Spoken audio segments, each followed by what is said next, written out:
अस्सलामुअलैकुम।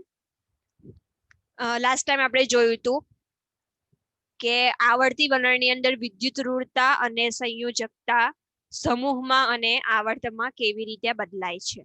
બરાબર, ફરીથી એકવાર રિપીટ કરી લઈએ કે વિદ્યુત ઋણતા કોને કહેવામાં આવે છે? જ્યારે કોઈ પણ બે પરમાણુઓ સહસંયોજક બંધથી જોડાયેલા હોય.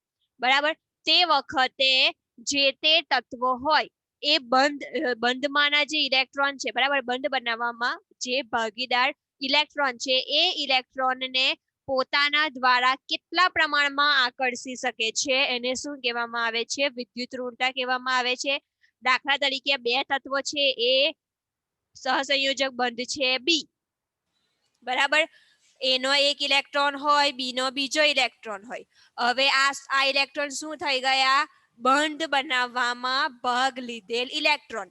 હવે એ અને બી બે તત્વો છે, એ બંને તત્વમાંથી જે તત્વ ઇલેક્ટ્રોનને પોતાની તરફ વધારે પ્રમાણમાં આકર્ષે એને શું કહેવામાં આવે છે? તે તત્વની વિદ્યુત ઋણતા. દાખલા તરીકે બી પરમાણુ છે, એ આ ઇલેક્ટ્રોનને બંધમાંના ઇલેક્ટ્રોનને પોતાની તરફ વધારે પ્રમાણમાં આકર્ષે તો શું કહેવામાં આવે છે?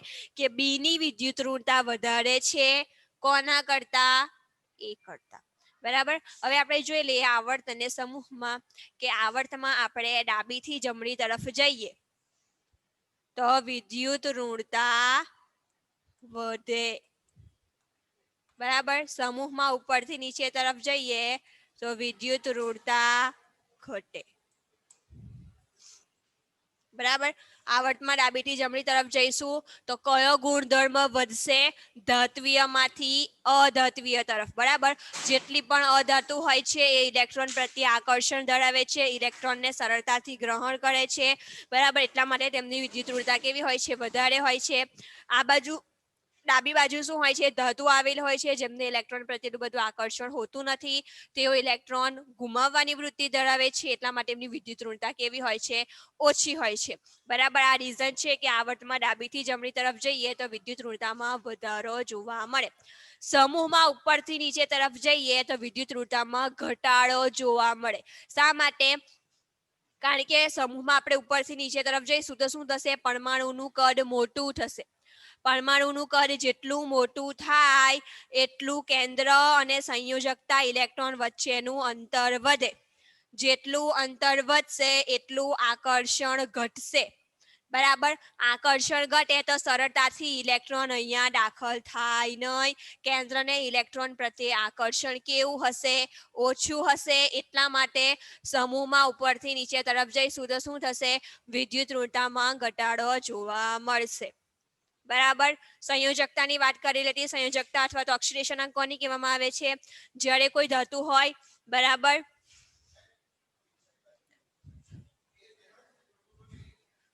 એની સંયોજકતા કોષમાંના ઇલેક્ટ્રોન, સંયોજકતા કોષમાંના ઇલેક્ટ્રોન, દાખલા તરીકે ઓક્સિજનની વાત કરું. બરાબર, ઓક્સિજનનો પરમાણુ ક્રમાંક શું છે? Z બરાબર 8. બરાબર, ઇલેક્ટ્રોન રચના શું થશે? 1s2 2s2 2p4. બરાબર, તો આ શું થઈ ગયો? ઓક્સિજનનો સંયોજકતા કોષ અથવા તો આ 4 અને આ 2 ટોટલ 6 ઇલેક્ટ્રોન છે એને શું કહેવામાં આવે છે? સંયોજકતા ઇલેક્ટ્રોન કહેવામાં આવે છે. બરાબર, કોઈ પણ તત્વ હોય એ ઇલેક્ટ્રોન ગુમાવે તો ધન આયન બનાવે. બરાબર, જે ધન આયન બનાવે, દાખલા તરીકે એક ઇલેક્ટ્રોન ગુમાવે તો +1 ચાર્જ આવશે. 2 ઇલેક્ટ્રોન ગુમાવે તો ચાર્જ શું આવશે? +2.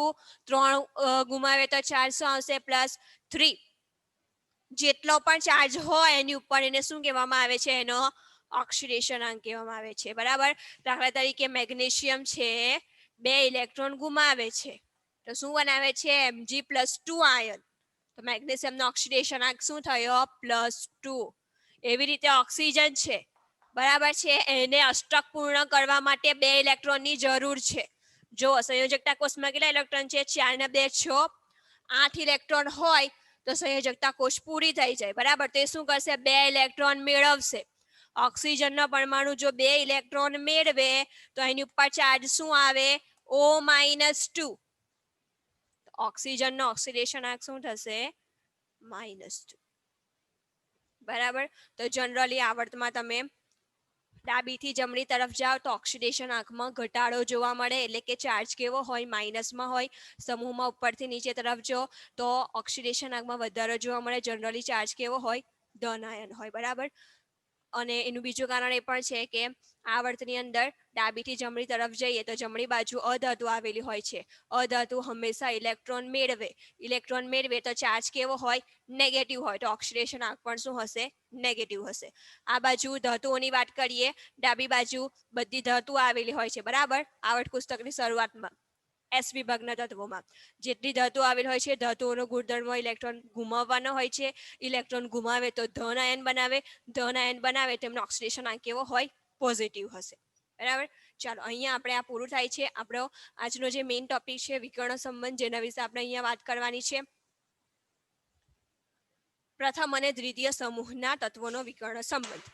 હવે અહીંયા જુઓ બુકમાં અમુક વખતે જે લેંગ્વેજ હોય છે એ બહુ કોમ્પ્લિકેટેડ હોય છે, સમજવામાં મુશ્કેલી પડે છે. એટલા માટે મેં અહીંયા સિમ્પલ શબ્દોમાં લખી દીધેલું છે કે પ્રથમ અને દ્વિતીય સમૂહના તત્વોનો વિકર્ણ સંબંધ, અથવા તો એવું પણ લખી શકાય કે પ્રથમ અને દ્વિતીય આવર્તના તત્વોનો વિકર્ણ સંબંધ. બરાબર. અહીંયા સમૂહની અંદર પણ જે તે તત્વ આવી જાય છે, આવર્તમાં પણ જે તે તત્વની વાત કરવાની છે તે આવી જાય છે. બરાબર. હવે સૌથી પહેલા આપણે પ્રથમ સમૂહના તત્વોની વાત કરીએ. બરાબર. લિથિયમ છે, સોડિયમ છે. બરાબર છે. Lithium, sodium, potassium. બરાબર. Rubidium, caesium. આ બધા પ્રથમ સમૂહના તત્વો છે. બરાબર. દ્વિતીય સમૂહના તત્વોની વાત કરીએ તો અહીંયા શું આવશે, બેરિલિયમ. ત્રીજા સમૂહનું તત્વ આવશે બોરોન. બરાબર. આવર્તમાં આમ વધશે, એટલે કે પરમાણુ ક્રમાંક 3 છે, પછી બેરિલિયમનો 4, બોરોનનો 5. બરાબર. પછી કાર્બનનો 6. એ રીતે આમ વધશે. સમૂહમાં 2, 8, 8 અઢળના નિયમ પ્રમાણે વધશે. બરાબર. અહીંયા બીજું તત્વ આવશે મેગ્નેશિયમ. અહીંયા બીજું તત્વ આવશે એલ્યુમિનિયમ. ચાલો, હવે અહીંયા વિકર્ણ સંબંધ કોને કહેવામાં આવે છે? સૌથી પહેલા તો આપણે એ વાત કરવાની છે કે દરેક સમૂહના જે તત્વો હોય, બરાબર. દાખલા તરીકે આ પ્રથમ સમૂહ છે, તો પ્રથમ સમૂહના તત્વના ભૌતિક અને રાસાયણિક ગુણધર્મો મોટે ભાગે સરખા જોવા મળે છે. બરાબર. 99% કેવા હોય, સરખા હોય. બરાબર. સમૂહના જે તત્વો છે એમના રાસાયણિક અને ભૌતિક ગુણધર્મો પણ અહીંયા શું છે કે આ બધા તત્વો છે, બરાબર. સોડિયમ, પોટેશિયમ, રૂબિડિયમ, સીઝિયમ, આ બધા તત્વોના ભૌતિક અને રાસાયણિક ગુણધર્મો મોટે ભાગે સરખા છે, પરંતુ લિથિયમનો જે રાસાયણિક ગુણધર્મ છે એ આ બધા કરતા જુદો છે. બરાબર. આ બધા તત્વો એક જ સમૂહના તત્વો છે, છતાં પણ લિથિયમના રાસાયણિક ગુણધર્મો સમૂહના બીજા બધા તત્વો છે એના કરતા કેવો ગુણધર્મ છે, જુદો છે. બરાબર. એના રાસાયણિક ગુણધર્મો બીજા તત્વોના રાસાયણિક ગુણધર્મો કરતા જુદા પડે છે. સેમ બેરિલિયમ છે. બરાબર. સમૂહ 2 નું પ્રથમ તત્વ. બેરિલિયમના ગુણધર્મો પણ બીજો જે સમૂહ છે એના બાકીના બીજા બધા જે તત્વો છે એના કરતા આના ગુણધર્મો પણ જુદા પડે છે. બરાબર. જનરલી શું હોવું જોઈએ, આપણે વાત કરી કે કોઈ પણ સમૂહ હોય તો સમૂહમાં રહેલા બધા જ તત્વોના ગુણધર્મો, રાસાયણિક ગુણધર્મો સરખા હોય. પરંતુ અહીંયા શું થાય છે કે જે પહેલો અને બીજો સમૂહ છે એનું પ્રથમ તત્વ લિથિયમ અને બીજા સમૂહનું પ્રથમ તત્વ બેરિલિયમ, બંનેના ગુણધર્મ સમૂહના બાકીના બીજો તત્વ કરતા જુદા જોવા મળે છે. શા માટે? આપણે એવો ક્વેશ્ચન છે કે શા માટે એવું થાય છે? એનું કારણ એ છે કે લિથિયમનું કદ ઘણું નાનું છે. બરાબર. પરમાણુ ક્રમાંક 3, ઇલેક્ટ્રોન રચના થશે 1s2 2s1. બરાબર. બેરિલિયમનો પરમાણુ ક્રમાંક 4, ઇલેક્ટ્રોન રચના થશે 1s2 2s2. બરાબર. ખાલી 2 જ કક્ષકો. કદ કેવું છે, ઘણું નાનું છે.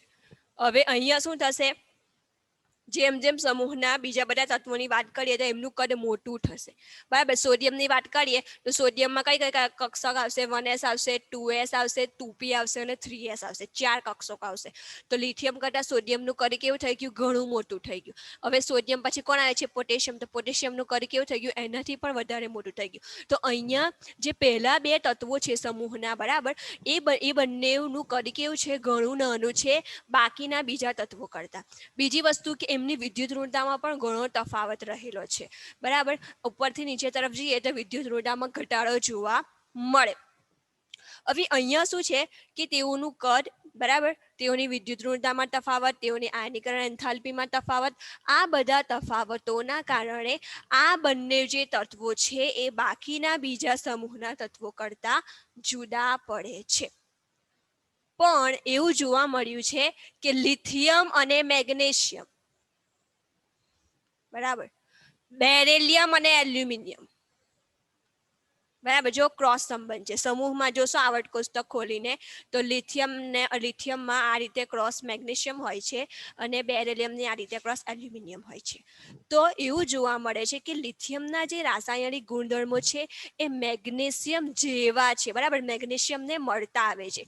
એવી જ રીતે બેરેલિયમ છે એ બેરેલિયમના રાસાયણિક ગુણધર્મો પણ એલ્યુમિનિયમને મળતા આવે છે, બરાબર. તો એટલા માટે એવું શું કહેવામાં આવે છે કે લિથિયમ અને મેગ્નેશિયમ તથા બેરેલિયમ અને એલ્યુમિનિયમ વચ્ચે વિકર્ણ સંબંધ છે. વિકર્ણ એટલે એમ ક્રોસ, બરાબર. મેથ્સની ભાષામાં તમે વિકર્ણ પાડો છો, દાખલા તરીકે આ કોઈ ચતુષ્કોણ હોય, બરાબર, આ રીતે તમે એને જોડો બે સમસમયના ખૂણાઓને તો તમે શું બનાવો છો? વિકર્ણ, બરાબર. તો આ રીતે બંને એકબીજાને જોડે છે, બરાબર.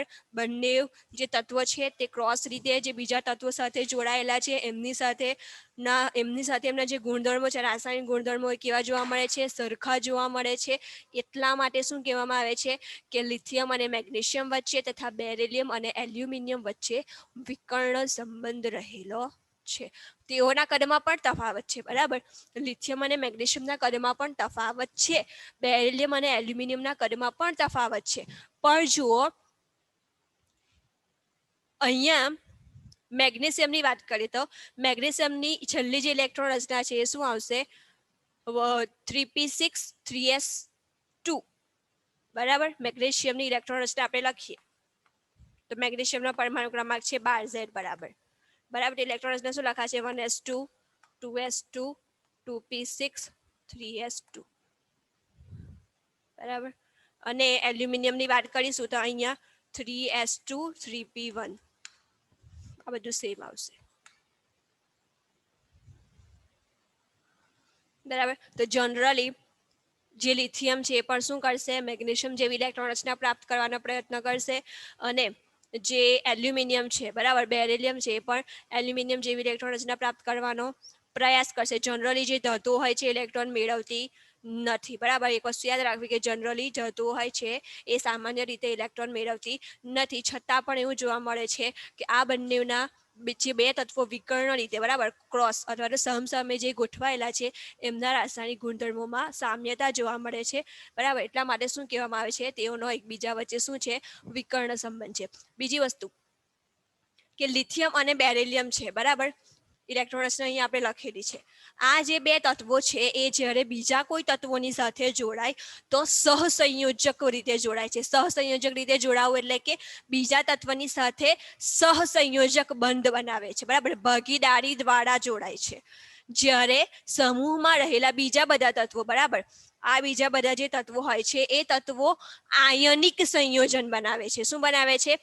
આયનિક સંયોજન બનાવે છે. તો આ તફાવત છે. કયો તફાવત? સૌથી પહેલા તમે કીધું કે કદ નાનું છે, વિદ્યુત ઋણતાનો તફાવત છે. ત્રીજી વસ્તુ કે લિથિયમ અને બેરેલિયમ છે શા માટે જુદા પડે છે? કારણ કે તેઓ બીજા તત્વો સાથે જોડાય તો સહસંયોજક બંધ બનાવે છે, જ્યારે બાકીના બીજા જે તત્વો છે એ કેવા બંધ બનાવે છે? આયનિક બંધ બનાવે છે, બરાબર. દાખલા તરીકે હું સોડિયમની વાત કરું તો સોડિયમ એક ક્લોરીન સાથે જોડાય, બરાબર, તો આયનિક બંધ બનાવશે, Na+ આયન અને Cl- આયન, બરાબર. એ જ રીતે KCl, બરાબર, KNO3 KBr, બરાબર. અહીંયા મેગ્નેશિયમની વાત કરું તો MgBr2 MgCl2 બરાબર, દરેકની ઉપર Mg+2 આયન, Br માં -1 આયન, Mg+2 આયન, Cl માં -1 આયન. તો દરેક સંયોજન છે સમૂહના બીજા બધા જે તત્વો છે એ આયનિક સંયોજનો બનાવે છે આ રીતે. જ્યારે લિથિયમ અને બેરિલિયમ છે એ કેવા સંયોજનો બનાવે છે?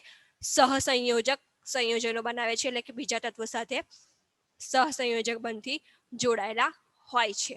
હવે અહીંયા એક એક્ઝામ્પલ આપેલું છે બુકમાં કે બોરોન છે બરાબર, એ ફ્લોરિન સાથે Bf6- નામનું એક જ સંયોજન એવું બનાવે છે બરાબર. એની અંદર સહસંયોજક બંધથી જોડાયેલા હોય છે, પરંતુ એની સંયોજકતા વધારે હોય છે. અહીં આપણે વાત કરીએ કે લિથિયમ છે બરાબર, લિથિયમ પાસે 1s2 કક્ષક સંપૂર્ણપણે ભરેલી છે.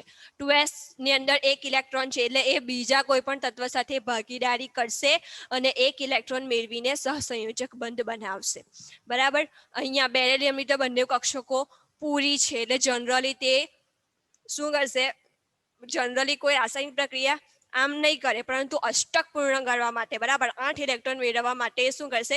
બીજા તત્વોની સાથે ભાગીદારી કરીને સહસંયોજક બંધ બનાવશે બરાબર. એક વસ્તુ મેઇન વસ્તુ એ જ છે જે યાદ રાખવાની કે ઉપરના જે તત્વો છે લિથિયમ અને બેરિલિયમ એ શું કરે છે? સહસંયોજક સંયોજનો બનાવે છે, જ્યારે બાકીના બીજા જે તત્વો છે એ આયનિક સંયોજનો બનાવે છે. તેઓનું કદ નાનું છે બાકીના બીજા તત્વો કરતા. વિદ્યુત ઋણતાનો તફાવત છે, વિદ્યુત ઋણતાનો તફાવત હોય તો આયનીકરણ એન્થાલ્પીનો તફાવત હોય બરાબર. તો આ બધા તફાવતોના કારણે ઉપરના સમૂહના સમૂહ 1 નું પહેલું તત્વ અને સમૂહ 2 નું પહેલું તત્વ બાકીના સમૂહના બીજા તત્વો કરતા કેવા પડે છે? જુદા પડે છે. ત્રીજી વસ્તુ, લિથિયમ તેના વિકર્ણ સ્થાને રહેલા મેગ્નેશિયમ સાથે અને બેરિલિયમ તેના વિકર્ણ સ્થાને રહેલા એલ્યુમિનિયમ સાથે વિકર્ણ સંબંધ ધરાવે છે, એટલે કે તેમના જેવા ગુણધર્મો ધરાવે છે. ચાલો આગળ વધીએ, અહીંયા ટોપિક પૂરો થાય છે. બીજી વસ્તુ કે આવર્ત કોષ્ટકની અંદર જમણી બાજુ રહેલા તત્વો,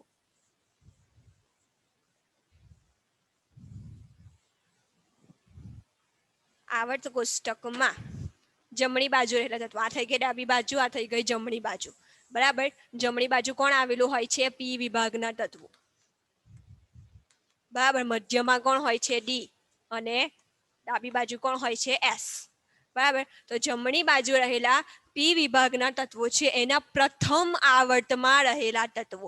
પ્રથમ આવર્તમાં રહેલા તત્વો એટલે કે કાર્બન, નાઇટ્રોજન, ઓક્સિજન બરાબર. આ 3 તત્વોની વાત કરીએ, કાર્બન, નાઇટ્રોજન અને ઓક્સિજન. તો આ જે તત્વો છે એમની લાક્ષણિકતા છે કે આ તત્વો એમની સાથે એટલે કે પોતાની જ સાથે દ્વિબંધ અથવા તો ત્રિબંધ દ્વારા જોડાય છે બરાબર. જે સમૂહ 1 ના તત્વો છે, પ્રથમ આવર્તના પી વિભાગના તત્વો બરાબર. પ્રથમ આવર્તના પી વિભાગના જે તત્વો છે એ પોતાની સાથે જ એટલે કાર્બનની સાથે જ, નાઇટ્રોજનની સાથે જ, ઓક્સિજનની સાથે જ દ્વિબંધ અથવા તો ત્રિબંધ દ્વારા જોડાય છે. દાખલા તરીકે સી ટ્રિપલ બોન્ડ સી બરાબર, સી ડબલ બોન્ડ સી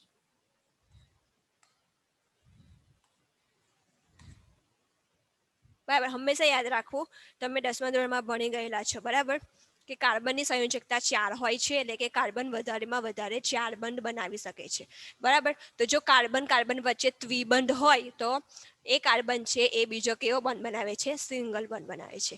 જો કાર્બન વચ્ચે દ્વિબંધ હોય બરાબર, 2 ડબલ બંધ હોય, તો આ કાર્બન સાથે 2 ડબલ બંધ હોય તો બીજા 2 બંધ બનાવી શકે છે. હવે એ 2 બંધ કાં તો ડબલ બોન્ડ હશે કાં તો એક સિંગલ બોન્ડ હશે બરાબર. આ રીતે હોય અથવા તો આ રીતે હોય.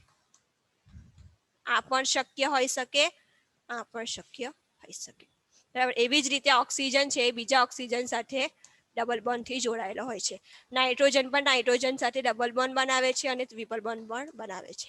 ઓક્સિજન છે ટ્રિપલ બોન્ડ બનાવતો નથી સામાન્ય રીતે. શા માટે? કારણ કે ઓક્સિજનની સંયોજકતા 2 જ છે અને 2 બંધ બનાવીને એ પૂર્ણ થઈ જાય છે બરાબર. ડબલ બોન્ડ બનાવી શકે, ટ્રિપલ બોન્ડ બનાવતો નથી. તો આ થઈ લાક્ષણિકતા કે પી વિભાગના તત્વો છે બરાબર. પ્રથમ આવર્તના તત્વો એ પોતાની સાથે દ્વિબંધ અથવા દ્વિબંધથી જોડાયેલા હોય છે અને બીજા તત્વો સાથે પણ દ્વિબંધ અથવા દ્વિબંધ વાળા જોડાય છે. એટલે કે કાર્બન છે એ નાઇટ્રોજન સાથે ત્રિબંધ વાળા જોડાઈ શકે. બરાબર, કાર્બન છે ઓક્સિજન સાથે દ્વિબંધ વાળા જોડાઈ શકે. બરાબર, એવી રીતે ઓક્સિજન કાર્બન સાથે, નાઇટ્રોજન કાર્બન સાથે દ્વિબંધ અથવા ત્રિબંધ વાળા જોડાઈ શકે છે. બીજી વસ્તુ કે હંમેશા યાદ રાખવું કે જ્યારે ત્રિબંધ હોય અને દ્વિબંધ હોય, બરાબર, ડબલ બોન્ડ હોય અને ટ્રિપલ બોન્ડ હોય, એની અંદર દાખલા તરીકે સૌથી પહેલા આપણે દ્વિબંધની વાત કરીએ તો દ્વિબંધમાં એક બંધ હોય, પહેલો બંધ એ કેવો હોય? સહસંયોજક બંધ, એટલે કે સિગ્મા બંધ હોય. અને બીજો બંધ હોય એ કેવો હોય? પાઈ બંધ હોય. બરાબર, દ્વિબંધ હોય એની અંદર પહેલો બંધ હોય એ સિગ્મા બંધ હોય અને બીજા બંને બંધો કેવા હશે? પાઈ બંધ હશે. બરાબર, તેવી જ રીતે અહીંયા નાઇટ્રોજનની વાત કરીએ તો એક સિગ્મા બંધ હશે, બે પાઈ હશે. કાર્બન અને ઓક્સિજન વચ્ચે એક સિગ્મા હશે, એક પાઈ હશે. હવે બીજી વસ્તુ યાદ રાખવી કે પાઈ બંધ હોય છે, બરાબર, એ પાઈ બંધ હંમેશા પી કક્ષકો જ બનાવે. બરાબર, એસ કક્ષકો કોઈ પણ દિવસ પાઈ બંધ ના બનાવે. એસ કક્ષકો હંમેશા સિગ્મા બંધ બનાવે છે, યાદ રાખવું. એસ કક્ષકો હંમેશા સિગ્મા બંધ બનાવે, કોઈ પણ દિવસ પાઈ બંધ બનાવે ના. પી કક્ષકો હોય છે એ સિગ્મા બંધ પણ બનાવે અને પાઈ બંધ પણ બનાવે. ચોથા ચેપ્ટરમાં આવશે, આપણે સમજીશું. તો અહીંયા કાર્બન અને ઓક્સિજન વચ્ચે એક સિગ્મા બંધ હોય છે, એક પાઈ બંધ હોય છે. પાઈ બંધ હંમેશા પી કક્ષકો વચ્ચે જ બને છે. એટલા માટે આ તત્વો છે એ પોતાની સાથે અથવા તો અન્ય તત્વો સાથે પી પાઈ બંધ બનાવે છે. પી પાઈ એટલે કે કાર્બનની પી કક્ષક અને ઓક્સિજનની પી કક્ષક, કાર્બનની પી કક્ષક અને નાઇટ્રોજનની પી કક્ષક. બરાબર, બંને તત્વોની પી કક્ષકો ભેગી થાય, બરાબર, એમનું કેવું સંમિશ્રણ થાય? અક્ષીય સંમિશ્રણ થાય અને પાઈ બંધ બનાવે. એટલા માટે શું કહેવામાં આવે છે કે તેઓ પી પાઈ બંધ બનાવે છે, જ્યારે બીજા તત્વો આ રીતે બંધ બનાવતા નથી. એક વસ્તુ આ ટોપિક ચાલે છે તો ક્લિયર કરી દઉં તમને.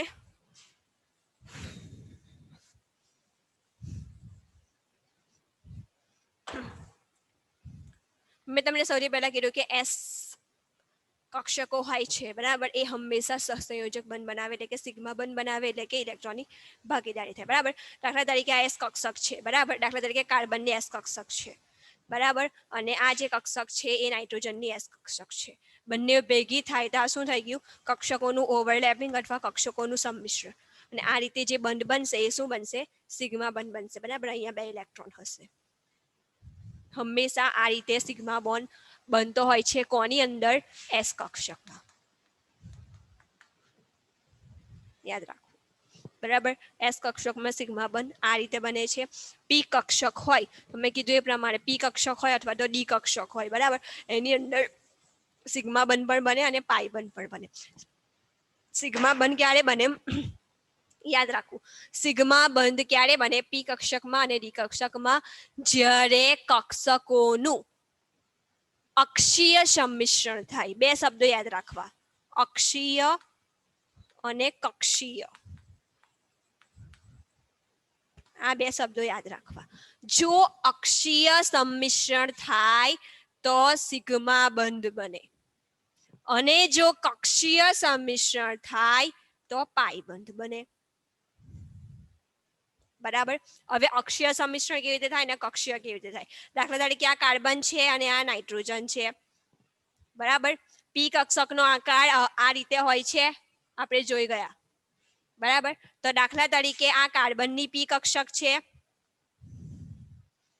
બરાબર, અને આ નાઇટ્રોજનની પી કક્ષક છે. કાર્બનનો ઇલેક્ટ્રોન, નાઇટ્રોજનનો ઇલેક્ટ્રોન, બરાબર, અક્ષ પર છે આ રીતે. બરાબર, અક્ષને આપણે આડી લાઈન વડે દર્શાવીએ. બંનેનું અક્ષીય સંમિશ્રણ થાય છે. અક્ષીય સંમિશ્રણ થાય તો સિગ્મા બંધ બને.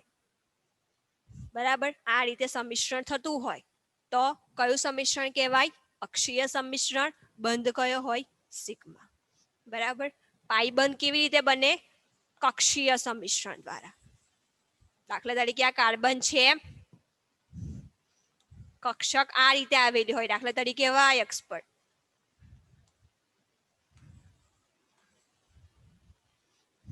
બરાબર, સૌથી પહેલો હંમેશા સિગ્મા બોન્ડ બને એટલે આપણે આ રીતે અહીંયા દર્શાવી દેવાનું.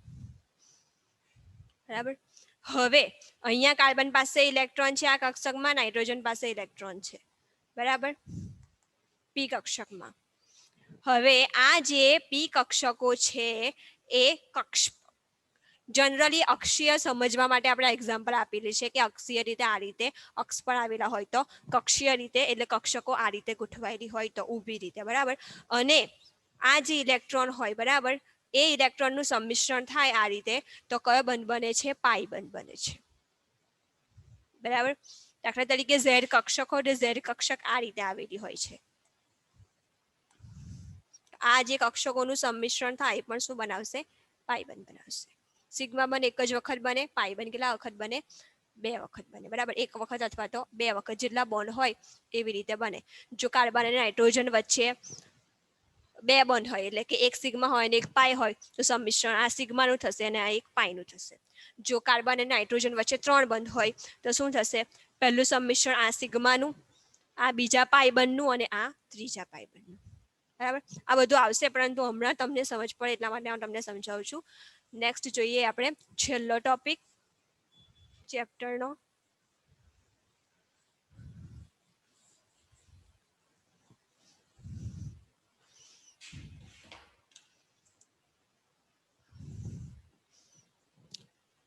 દ્વિતીય સમૂહ અને દ્વિતીય આવર્તમાં રહેલા તત્વોની રાસાયણિક પ્રતિક્રિયાત્મકતા.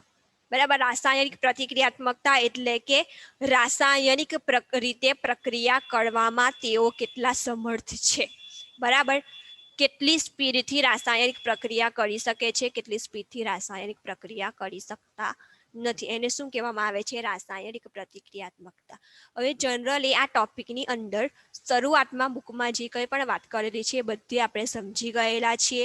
બરાબર, સૌથી પહેલી વાત કરેલી છે પરમાણ્વીય ત્રિજ્યાની, એટલે કે સમૂહમાં આપણે ઉપરથી નીચે તરફ જઈએ તો પરમાણુનું કદ વધે, પરમાણુનું કદ વધે તો શું થશે? પરમાણ્વીય ત્રિજ્યા વધશે. બરાબર, ત્યાર પછી વાત કરેલી છે આયનીકરણ એન્થાલ્પીની. આયનીકરણ એન્થાલ્પી એટલે કે તમારે શું કરવું હોય? ઇલેક્ટ્રોનને દાખલ કરવો હોય, બરાબર, તો તે વખતે તમારે જે ઉર્જા આપવી પડે એને શું કહેવામાં આવે છે? આયનીકરણ એન્થાલ્પી કહેવામાં આવે છે. બરાબર, ઇલેક્ટ્રોન પ્રાપ્તિ એન્થાલ્પી, એ બધી ચર્ચા આપણે અહીંયા કરી ગયેલા છે. વિદ્યુત ઋણતા, બરાબર, કે બાજુથી કે બાજુ તરફ જઈએ તો વધે કે ઘટે, હમણાં પણ હું સમજાવી ગઈ તમને કે વિદ્યુત ઋણતા ડાબીથી જમણી તરફ જઈએ તો શું થશે? વધશે, ઉપરથી નીચે તરફ જઈશું તો ઘટશે. આ બધી જ બાબતો મેં તમને સમજાવી ચૂકેલી છું, જેની ચર્ચા અહીંયા કરેલી છે. બરાબર, જે નવી વાત છે એના વિશે આપણે ચર્ચા કરી લઈએ કે દ્વિતીય આવર્તના દ્વિતીય આવર્ત અને દ્વિતીય સમૂહમાં રહેલા જે તત્વો છે, બરાબર, એમનો ધત્વીય અને અધત્વીય ગુણધર્મો એના વિશે પણ આપણે ચર્ચા કરી ગયેલા છે કે જે ડાબી બાજુ છે, બરાબર, ડાબી બાજુ શું આવેલી હોય છે? ધાતુઓ આવેલી હોય છે અને જમણી તરફ શું આવેલું હોય છે? અધાતુઓ આવેલું હોય છે. બંને કેવી હોય છે? પ્રતિક્રિયાત્મક હોય છે. પ્રતિક્રિયાત્મક એટલે કે એમનો રાસાયણિક પ્રક્રિયા કરવા માટેનો જે ગુણધર્મ છે કેવો હોય છે? તત્પર હોય છે, વધારે હોય છે. ધાતુઓ હોય છે એ પણ ઇઝીલી ઇલેક્ટ્રોન ગુમાવે અને રાસાયણિક પ્રક્રિયા કરે. જમણી બાજુ જે ધાતુ આવેલી હોય છે એ પણ શું કરશે? ઇઝીલી ઇલેક્ટ્રોન મેળવશે અને રાસાયણિક પ્રક્રિયા કરશે. બીજી વસ્તુ કે આવર્તની વાત કરીએ આપણે, બરાબર, ડાબીથી જમણી તરફ તો ડાબી બાજુ S વિભાગ હોય, જમણી બાજુ P વિભાગ હોય. બરાબર, આ બાજુ જે તત્વો આવેલા હશે એમનું કદ કેવું હશે? મોટું હશે. બરાબર, આવર્તમાં ડાબીથી જમણી તરફ જઈએ તો પરમાણ્વીય ત્રિજ્યા ઘટે. બરાબર, તો આ બાજુ જે તત્વો આવેલા હશે એમનું કદ મોટું હશે, આ બાજુ જે તત્વો આવેલા હશે એમનું કદ કેવું હશે? નાનું હશે. બરાબર, પણ આ બંને તત્વોની વચ્ચે ડી વિભાગ પણ આવેલો છે. બરાબર, તો આ જે ડી વિભાગના જે તત્વો છે એમનું કદ આ બંને કરતા કેવું હશે? વચ્ચે. શા માટે? કારણ કે ડી કક્ષકની અંદર ઇલેક્ટ્રોન ઉમેરાય તો D1 થી લઈને D10 સુધી ઇલેક્ટ્રોન ઉમેરાય. આપણને ખબર છે કે ડી કક્ષકમાં વધારેમાં વધારે 10 ઇલેક્ટ્રોન આવી રહે. બરાબર, તો પહેલો ઇલેક્ટ્રોન ક્યાં જશે? D1, D2, D3, D4, D5, D6, 7D8 D9 અને D10 ડી કક્ષક તો ત્યાંની ત્યાં જ રહે છે, ખાલી ઇલેક્ટ્રોન ઉમેરાય છે, એટલે કદમાં ધીમે ધીમે ઘટાડો જોવા મળશે. પહેલું જે તત્વ હશે જેની અંદર D1 માં ઇલેક્ટ્રોન હશે એનું કદ મોટું હશે, પછી બીજો ઇલેક્ટ્રોન દાખલ થાય તો નોર્મલ નાનું થાય, ત્રીજો ઇલેક્ટ્રોન દાખલ થાય તો એના કરતા નોર્મલ નાનું થાય, બરાબર. એટલે કદમાં ઘટાડો જોવા મળે પણ કેવો ધીમો ધીમો ઘટાડો, બરાબર. આ બાજુ જે તત્વો છે એના કદમાં ઘટાડો જોવા મળે કેવો હશે, સૌથી નાનો, બરાબર. તો ડી વિભાગના જે તત્વો હોય છે, બરાબર, એમનું કદ કેવું હોય છે આ બંને કરતા વચ્ચેનું, એટલે કે આમનું કદ ઘણું નાનું હોય છે પી વિભાગના તત્વોનું. ડી વિભાગના તત્વોનું કદ આમના કરતા ઓછું નાનું હોય છે અને આમનું કદ કેવું હોય છે, સૌથી મોટું, બરાબર. તે જ રીતે આયનીકરણ એન્થાલ્પી પણ આમની કેવી હશે, સૌથી વધારે, આમની વચ્ચેની, પેલા આમની ઓછી, બરાબર. વિદ્યુત ઋણતા પણ આમની વધારે, આમની મીડિયમ, આમની ઓછી, બરાબર. આ રીતે તફાવત જોવા મળે છે. બીજી વસ્તુ કે જ્યારે એસ અને પી વિભાગના તત્વો છે એ સરળતાથી હાઇડ્રોજન સાથે પણ જોડાય છે અને સરળતાથી ઓક્સિજન સાથે પણ જોડાય છે. સૌથી પહેલા આપણે ઓક્સિજનની વાત કરીએ કે આવર્તમાં ડાબી બાજુ રહેલા તત્વો એટલે કે ધાતુઓ અને આવર્તમાં જમણી બાજુ રહેલા તત્વો એટલે કે અધાતુ, એ આપણને ખબર જ છે, બરાબર. આ બાજુ શું હોય, ધાતુ હોય, આ બાજુ શું હોય, અધાતુ હોય. જ્યારે કોઈ પણ તત્વ ધાતુ સાથે જોડાય, બરાબર, દાખલા તરીકે અહીંયા આપણે ઓક્સિજનની વાત કરવાની છે, તો કોઈ પણ તત્વ છે એ ઓક્સિજન સાથે જોડાય તો શું બનાવે, ઓક્સાઇડ બનાવે, બરાબર. કોઈ પણ ધાતુ હોય અથવા તો કોઈ પણ અધાતુ હોય, જો ઓક્સિજન સાથે જોડાય તો શું બનાવે છે, ઓક્સાઇડ બનાવે છે, બરાબર. ધાતુ સાથે જોડાય તો ધાત્વિય ઓક્સાઇડ બનાવે, ઓક્સિજન સાથે જોડાય તો શું બનાવે, સોરી, અધાતુ છે એ ઓક્સિજન સાથે જોડાય તો શું બનાવે, અધાત્વિય ઓક્સાઇડ, બરાબર. અહીંયા શું આવશે, ધાત્વિય ઓક્સાઇડ, આ બાજુ અધાત્વિય ઓક્સાઇડ,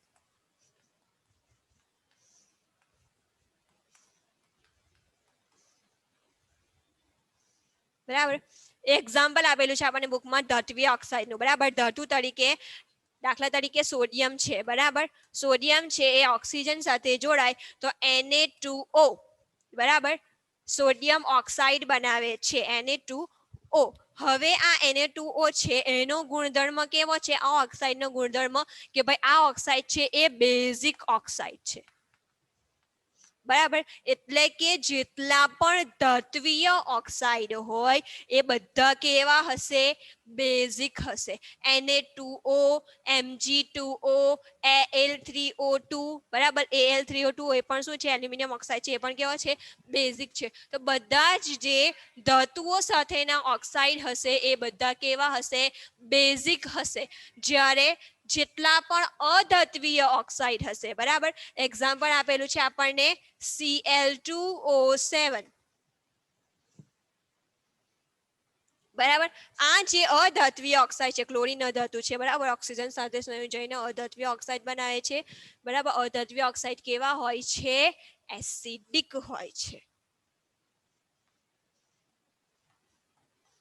આ બધા કેવા છે, ધાત્વિય ઓક્સાઇડ બેઝિક છે, જ્યારે અધાત્વિય ઓક્સાઇડ છે એ બધા કેવા હોય છે, એસિડિક હોય છે. બીજી વસ્તુ આપણે કીધું એ પ્રમાણે કે ધાતુઓ હોય છે બધી ડાબી બાજુ હોય છે, અધાતુઓ હોય છે બધી ક્યાં હોય છે, જમણી બાજુ હોય છે. વચ્ચે કોણ આવેલું હોય છે, ડી વિભાગના તત્વો આવેલા હોય છે. ડી વિભાગના તત્વો પણ ઓક્સિજન સાથે જોડાય છે, ઓક્સિજન સાથે જોડાઈને શું બનાવે છે, તેઓ પણ ઓક્સાઇડ બનાવે છે. દાખલા તરીકે આપણને એક્ઝામ્પલ આપેલું છે As2O3, બરાબર, આર્સેનિક ઓક્સાઇડ. બીજું એક એક્ઝામ્પલ આપેલું છે આપણને નાઇટ્રોજન ઓક્સાઇડ, કાર્બન ડાયોક્સાઇડ, બરાબર. હવે જે આ As2O3 છે એ કેવો ઓક્સાઇડ છે, ઉભય ગુણધર્મી. અને નાઇટ્રોજન ઓક્સાઇડ છે, કાર્બન મોનોક્સાઇડ છે, એ બધા કેવા ઓક્સાઇડ છે, તટસ્થ ઓક્સાઇડ છે, બરાબર.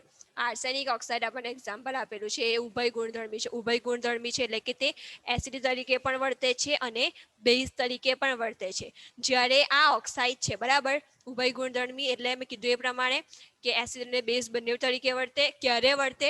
જ્યારે AH2O3 ની પ્રક્રિયા જો એસિડ સાથે કરવામાં આવે તો એ બેઝ તરીકે વર્તે અને AH2O3 ની પ્રક્રિયા જો બેઝ સાથે કરવામાં આવે તો તે એસિડ સાથે વર્તે. બરાબર. તો ઉભય ગુણધર્મી એટલે કે એસિડ અને બેઝ બંને પ્રકારનો સ્વભાવ ધરાવે છે. એસિડ સાથે પ્રક્રિયા કરે તો બેઝ બની જાય, બેઝ સાથે પ્રક્રિયા કરે તો એસિડ બની જાય. બીજી વસ્તુ કે નાઇટ્રોજન ઓક્સાઇડ છે, કાર્બન મોનોક્સાઇડ છે, એ બધા ઓક્સાઇડ છે એ તટસ્થ છે. તટસ્થ ઓક્સાઇડ એટલે કે ના તેઓ એસિડ તરીકે વર્તે ના તેઓ બેઝ તરીકે વર્તે, ન્યુટ્રલ હોય છે. બરાબર. તો આ તો તમારું ત્રીજું ચેપ્ટર જે અહીંયા પૂરું થાય છે. બરાબર. ઇમ્પોર્ટન્ટ ચેપ્ટર હતું.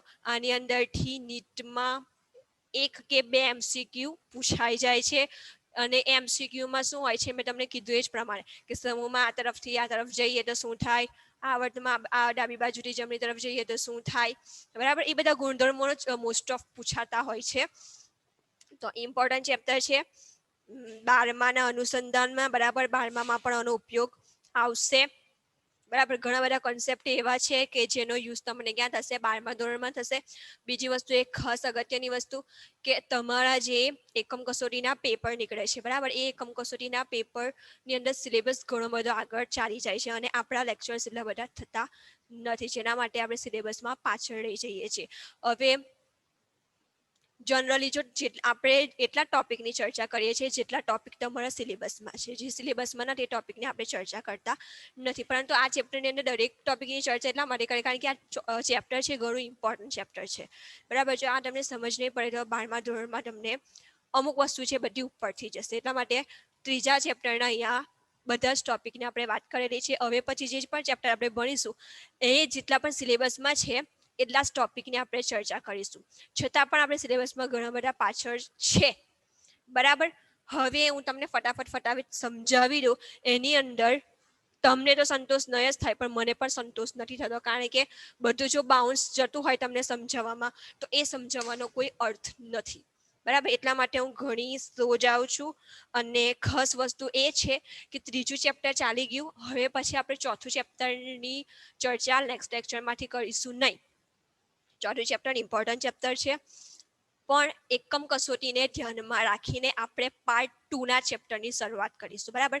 પાર્ટ 2ની અંદર અત્યારે જે એકમ કસોટીમાં જે ચેપ્ટર પૂછાઈ ગયેલ છે ત્યાર પછીના જે ચેપ્ટર છે બરાબર જેની અંદર તમારું કાર્બનિક રસાયણશાસ્ત્ર છે બરાબર, ઓર્ગેનિક કેમિસ્ટ્રી જે ઇમ્પોર્ટન્ટ તો છે જ બરાબર. એટલું ઇમ્પોર્ટન્ટ છે કે એને તમે ક્યારેય પણ ગોખીને યાદ કરી શકો નહીં. જો તમને સમજ પડશે તો અને તો જ આવડશે. ઓર્ગેનિક કેમિસ્ટ્રી કોઈ પણ દિવસ ગોખાય ના. બરાબર. આ બધી શું હોય છે? થિયરી છે. ઇનઓર્ગેનિકમાં થિયરી હોય છે. ફિઝિકલ એટલે કે ભૌતિક રસાયણશાસ્ત્ર જે તમે ભણશો એની અંદર પણ થિયરી હોય છે. થિયરી તમે એકવાર ગોખી શકો છો, સમજ પડી હોય ના પડી હોય ગોખીને યાદ કરી શકો છો. ઓર્ગેનિક કોઈ પણ દિવસ યાદ થાય નહીં. તમે જેટલા પણ આવો છે બધા રેગ્યુલર છો એ મને ખબર છે પરંતુ જે ઇનરેગ્યુલર છે બરાબર જે સ્ટુડન્ટ્સ એમને ખાસ કહી આપજો કે ઓર્ગેનિક કેમિસ્ટ્રી નેક્સ્ટ લેક્ચરમાંથી સ્ટાર્ટ થાય છે તો મહેરબાની કરીને ઓનલાઈન ક્લાસ જોઈન કરે. બરાબર. નહીં તો 12મામાં કશું જ નહીં આવડે. બરાબર. કશું એટલે કશું જ નહીં. મેં કીધું એ પ્રમાણે કે તમે આ બધું ગોખી શકો છો, ઓર્ગેનિક ગોખી શકતા નથી. બરાબર. તો નેક્સ્ટ ટાઈમ બુક સાથે લઈને બેસજો અને કાર્બનિક છે બરાબર કાર્બનિક પોર્શન છે એ નેક્સ્ટ ટાઈમથી આપણે સ્ટાર્ટ કરીશું. ત્યાં સુધી તમારી પાસે ફોન છે ઘરમાં બરાબર. યુટ્યુબ આપણે યુઝ કરીએ છીએ, બીજી બધી એપ્સ પણ યુઝ કરીએ છીએ. તો જે ચેપ્ટર ચાલે એ તો યાદ કરવાના જ.